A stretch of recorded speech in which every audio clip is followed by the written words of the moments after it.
안녕하세요. 오늘은 오랜만에 카메라를 켰습니다. 오늘은 제가 받아본 피부과 시술들 중에 추천하는 시술들은 무엇이고 비추천하는 시술들은 무엇인지 설명을 드리려고 합니다.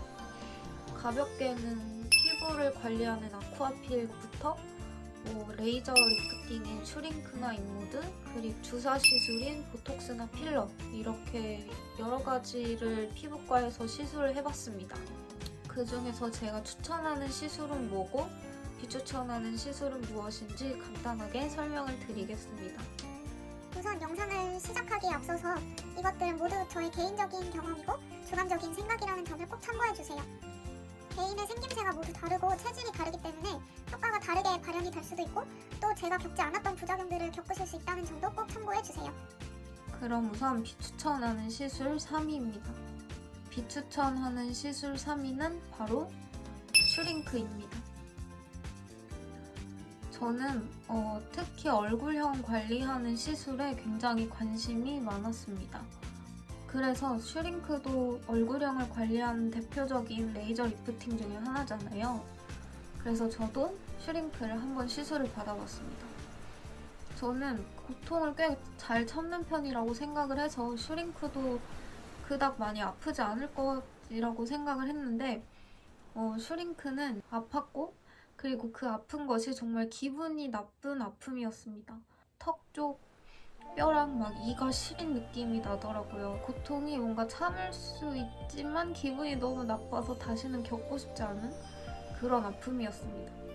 통증이 아니라 효과 면에서도 저는 사실 슈링크의 효과를 크게 보지는 못했던 것 같아요. 제 생각에 슈링크는 조금 피부가 얇고 탄력이 많이 없는 피부를 그 지방층과 이 피부 표면을 딱 달라붙게 만들어준다고 생각을 하는데 저는 막 탄력이 없거나 혹은 피부가 너무 얇은 편이 아니었어서 아무래도 제가 원하던 볼살을 줄이고 V라인을 만들고 싶다 이 생각과는 조금 맞지 않았던 것 같습니다. 너무 세게 원장님이 놔주셔서 얼굴이 오히려 더 부어서 한 일주일 정도는 얼굴이 더 빵빵해 보이는 그런 부작용까지 얻었습니다. 다음으로 비추천드리는 시술 2위는 바로 입술 필러입니다. 저는 평소에 오버립을 굉장히 많이 하고 다녔어요. 제 눈이 좀 큰 편이라서 입술이 너무 작으면 좀 이상한 느낌이 저는 들더라고요. 그래서 저는 입술을 늘 오버립을 좀 하고 다녔었는데 화장이 아니라 진짜로 입술이 두꺼워지고 싶다라는 생각에 후기를 엄청 찾아봐서 이번에 찾아갔습니다. 근데 사람의 인상이 1mm만 바뀌어도 굉장히 느낌이 달라진다고 하잖아요. 입술이 저는 좀 그랬던 것 같습니다.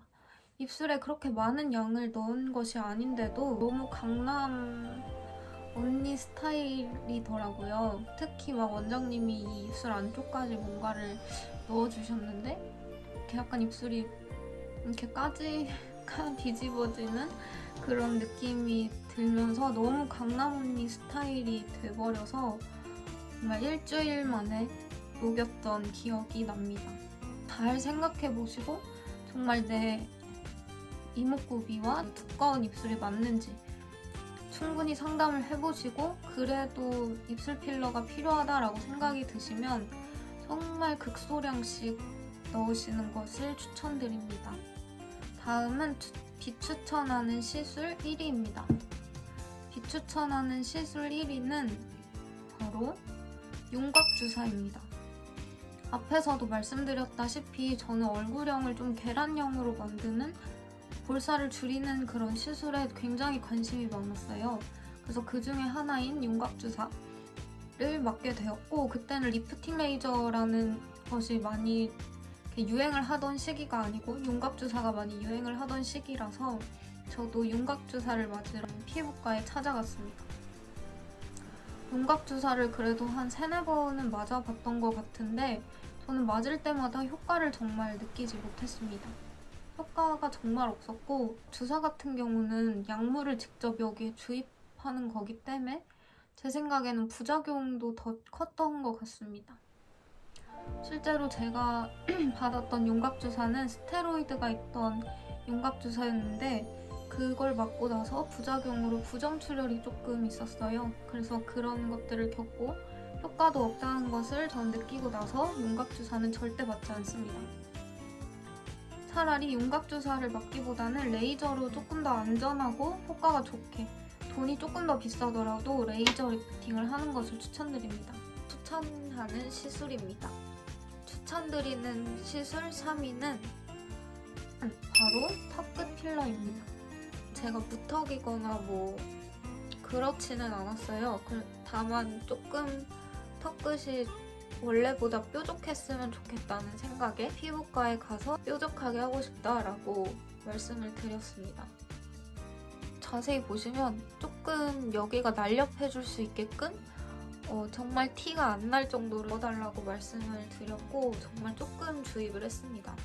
저는 이 턱끝 필러, 이 턱의 1mm가 저의 인상을 둥근 인상에서 계란형 인상으로 만들었다고 생각을 합니다.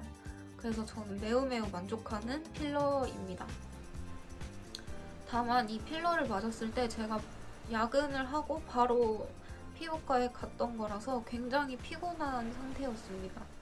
그러다 보니까 필러를 주입하고 나서 너무너무 어지러워서 병원에 잠깐 누워있었던 기억이 납니다.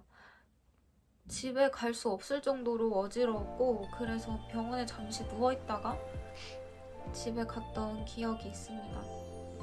그리고 필러의 부작용이 원래 흘러내리거나 위로 움직이거나 하는 등의 부작용이 있는 게 필러인데 턱끝은 아무리 중력에 의해서 내려간다고 해도 그 얼굴의 끝쪽이기 때문에 뭐 내려가거나 해서 모양이 흐트러질 일 없어서 움직임을 걱정하지 않아도 되는 그런 괜찮은 시술이라고 생각을 합니다.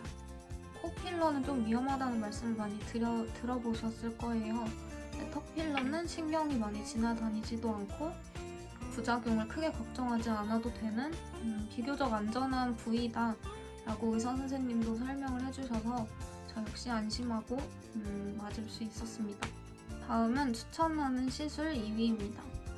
추천하는 시술 2위는 바로 애교살 필러입니다. 애교살 필러도 입술 필러랑 마찬가지로 정말 소량만 넣어도 티가 너무 많이 나는 그런 부위예요, 사실은. 그래서 입술 필러랑 애교 필러를 맞을 때는 정말 많이 신중해야 하는데 만약에 저와 같은 고민을 갖고 있으신 분들이라면 애교살 필러를 맞은 후에 만족감이 조금 크실 것 같다는 생각에 제 개인적인 경험을 바탕으로 2위에 넣었습니다.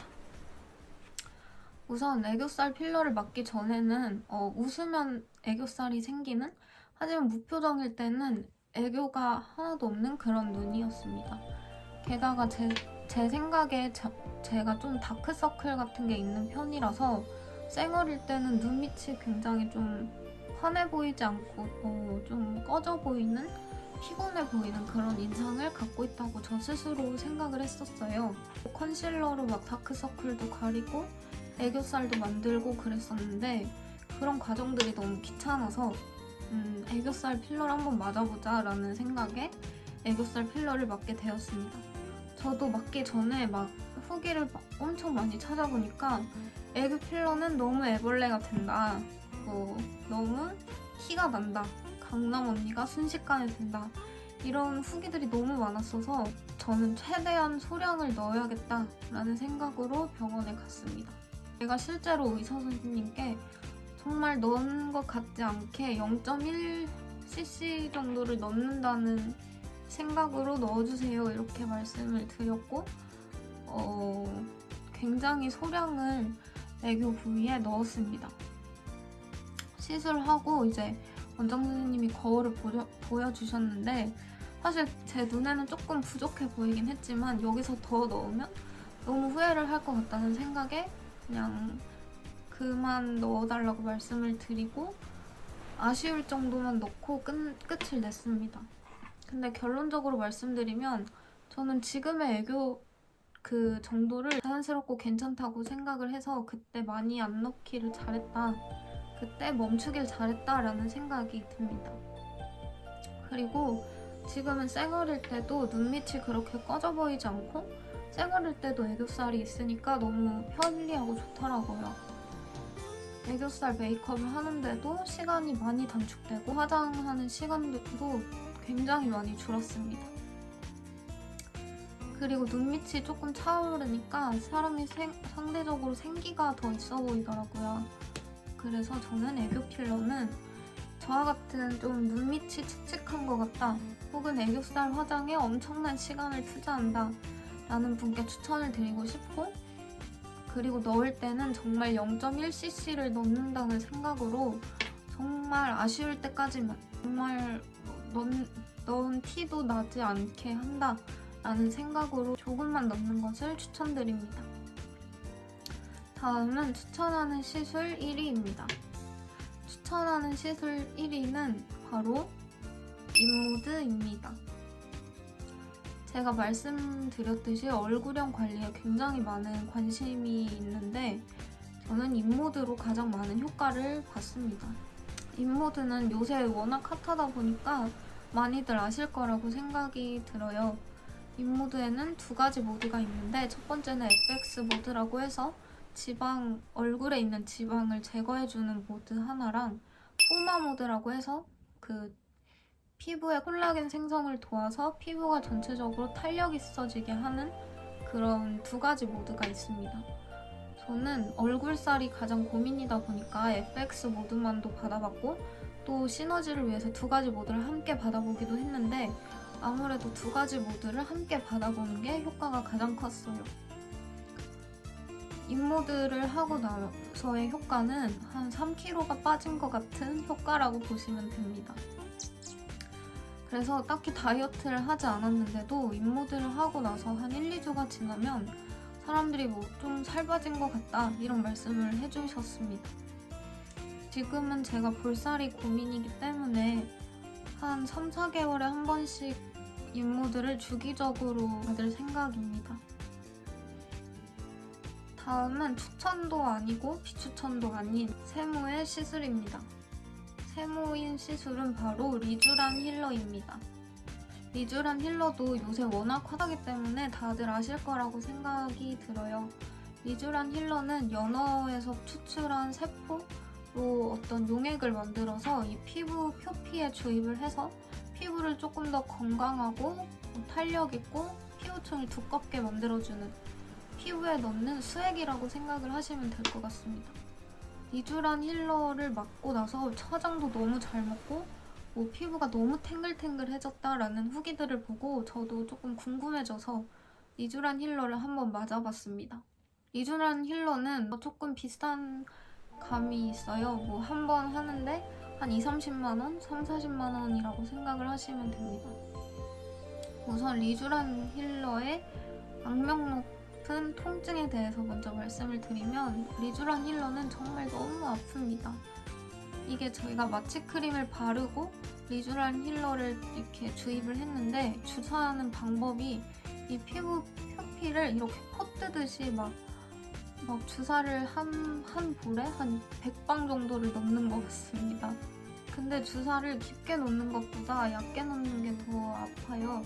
그래서 그 마취크림을 바르고 나서 시술을 한 건데도 너무너무 아프고 그 주사 바늘 자국과 후끈거리는 느낌이 그날 밤에도 막 지속이 되고 그렇더라고요. 그래서 제가 받았던 시술들 중에서 리쥬란 힐러가 가장 아팠다고 말씀드릴 수 있을 정도로 정말 많이 아팠습니다. 그다음에 효과에 대해서 또 말씀을 드리면 효과는 분명히 있었습니다. 받고 나서 한 2, 3주가 지나니까 확실히 피부가 되게 탱글탱글해지고 화장도 잘 먹고 약간의 광도 나는 것 같고 제 인생에서 가장 피부가 좋았다고 생각이 들 정도로 효과가 괜찮았습니다.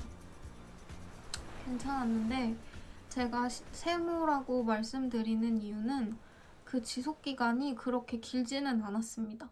제 피부를 기준으로는 지속기간이 한 달 정도 됐던 것 같고 다만 회복하는 기간은 한 일주일 정도 됐어요. 그래서 총 한 달에서 한 달 반의 효과 지속기간이 있었는데 그 중에서 일주일은 좀 회복기간이라서 화장도 제대로 하지 못했고 피부가 오히려 불긋불긋해 보이고 그런 시기가 있었습니다. 효과가 분명히 있었음에도 세무라고 말씀드리는 이유는 일단 고통에 비해서 지속기간이 그렇게 길지 않고 제가 생각했을 때 리쥬란 힐러를 맞은 피부 컨디션은 전날 정말 좋은 팩을 하고 나서 꿀잠을 자고 일어난 그런 수준의 피부 컨디션입니다. 그래서 그 고통과 그 다운타임과 그 비용을 지불하고 다시 맞는다 라기보다는 전날 그냥 좋은 팩을 하고 꿀잠을 자는 게 낫다고 생각한다는 말이었습니다. 녹화가 중간에 끊겨서 이렇게 더빙으로 엔딩을 마무리 짓겠습니다. 시청해주셔서 감사합니다.